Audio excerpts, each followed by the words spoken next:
राधे राधे। देखिए, जितने भी जीव हैं, केवल मनुष्य ही नहीं, जितने भी जीव हैं इस संसार में, सभी ने भगवान का दर्शन किया है।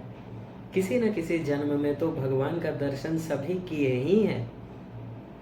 क्योंकि देखिए, अनादिकाल से अनंत बार हमारा जन्म मृत्यु हो चुका है। हमारा अर्थात ये जीवात्मा अनंत शरीर धारण कर चुका है, अनंत बार,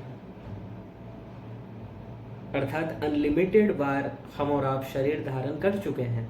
और भगवान का अवतार भी अनंत युगों में अनंत बार हो चुका है। तो कभी ना कभी तो हमने भगवान को देखा ही होगा। द्वापर में जब भगवान कृष्ण का अवतार हुआ था तब भी हम थे। हाँ, ये पता नहीं है तब मनुष्य के रूप में थे या किस शरीर के रूप में थे, ये पता नहीं है, लेकिन थे।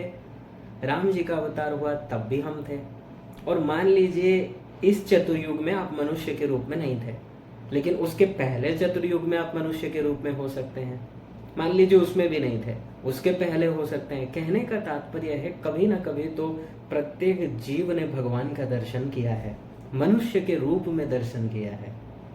लेकिन लाभ क्यों नहीं हो पाया? हमने उस क्षण का लाभ क्यों नहीं उठा पाए? हमको वो लाभ क्यों नहीं मिला? एक ही कारण है, बुद्धि और अपनी भावना। भगवान को हमने देखा, इन्हीं चक्षु से देखा, लेकिन अपनी बुद्धि लगाई।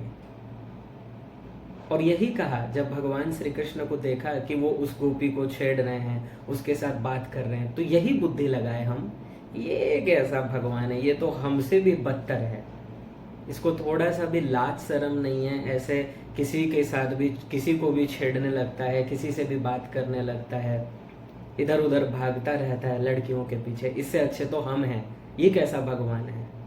उस समय में हमने यही सोचा, क्योंकि हमारी बुद्धि माइक है। हमने अपनी बुद्धि लगा दी उनकी लीलाओं में, नहीं समझ पाए। उस समय में भी संत थे, गुरु थे, उन्होंने कहा अरे ये भगवान है, ये तो वो लीला कर रहे हैं। हमने उनकी बात को भी नहीं माना। ये कैसा तुम्हारा भगवान? भाई धन्य है तुमको भी और धन्य है तुम्हारा भगवान को भी। ऐसे होते हैं भगवान, जो लड़कियों के पीछे भागे, जो दूसरों के घर जाकर माखन चुराए, ये भगवान का लक्षण है? जो 16,108 विवाह करे, क्या ये भगवान है? तो भगवान की हर क्रिया में, हर लीला में हमने अपनी बुद्धि लगाई, जिस कारण से लाभ नहीं मिल पाया। राम जी को भी हमने देखा, जब राम जी सीता मैया की खोज में जा रहे हैं, रो रहे हैं, बिलख रहे हैं, बेहोश हो गए, अपने आप को भूल गए। तो जब ये सब हाल को हमने देखा, सुना, हम यही बुद्धि लगाए, ये कैसा भगवान है, इससे अच्छे तो हम हैं। इसीलिए अनंत बार भगवान को हम देख चुके हैं, अनंत बार फेस टू फेस बात किए हैं भगवान से, लेकिन अपनी माइक बुद्धि लगाने के कारण हम उनके दिव्य स्वरूप को नहीं पहचान पाए और यही बुद्धि लगा दिया। हमने ये नहीं समझ पाए कि भगवान का काम योग माया से होता है। वो भीतर से अपने पर्सनैलिटी में है, बाहर से आपको दिख रहा है माइक कार्य हो रहा है, क्योंकि संसार में है तो बाहर से दिखता है कि माया जैसा वर्क हो रहा है, लेकिन वो अपने ही पर्सनैलिटी में है, अपने ही स्वरूप में है। यही तो शक्ति है, यही तो कमाल है योग माया का। योग माया शक्ति ऐसी ही है, जिनको भी ये प्राप्त होता है, बाहर से माइक वर्क करते हैं, काम क्रोध लोभ ये सब आपको बाहर से दिखेगा, लेकिन भीतर से कोई भी प्रभाव नहीं है। और ये जीव समझ नहीं पाता है, क्योंकि एक तो जीव को श्रद्धा नहीं है और दूसरा वो इस बात पर विश्वास नहीं कर पाता है। ऐसा कैसे हो सकता है जी? अर्जुन इतना धनुष मार रहे हैं और आप बोल रहे हो उनको क्रोध ही नहीं है। हनुमान जी ने लंका जला डाली लेकिन क्रोध नहीं है, ये कैसे संभव है? ये हम समझ नहीं पाते हैं और ना ही आप समझ पाओगे। जब तक आपको ये शक्ति प्राप्त नहीं होगा, आपको ये सब आश्चर्य ही लगेगा। लेकिन एक बात याद रखिए, भगवान और महापुरुष वही हैं जो कर्तुम अकर्तुम अन्यथा कर्तुम सर्वसमर्थ हैं, कुछ भी कर सकते हैं, समर्थ हैं, वो सामर्थ्यवान हैं, उनको दोष नहीं लगता है।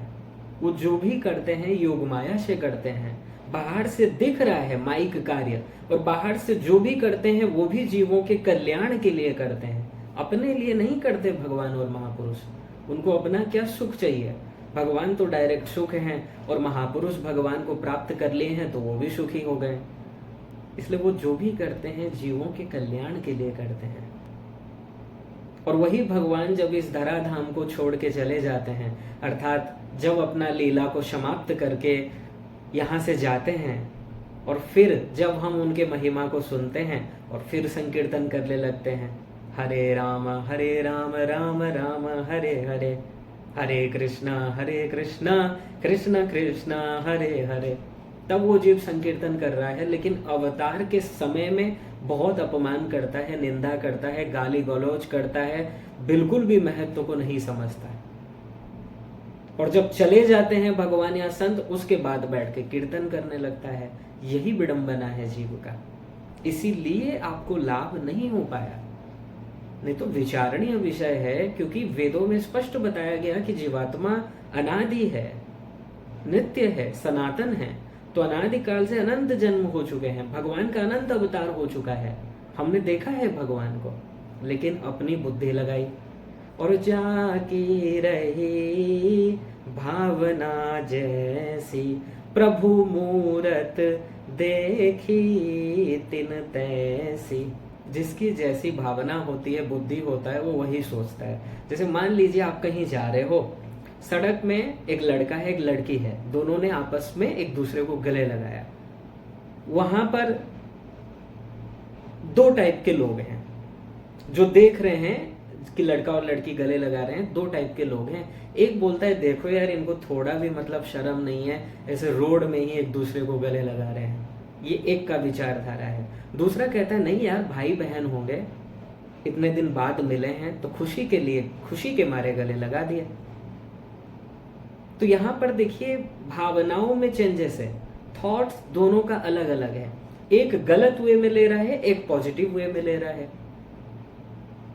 ठीक इसी प्रकार भगवान जब भी कुछ लीला करते हैं, सबको अपनी बुद्धि के अकॉर्डिंग वो प्रतीत होता है।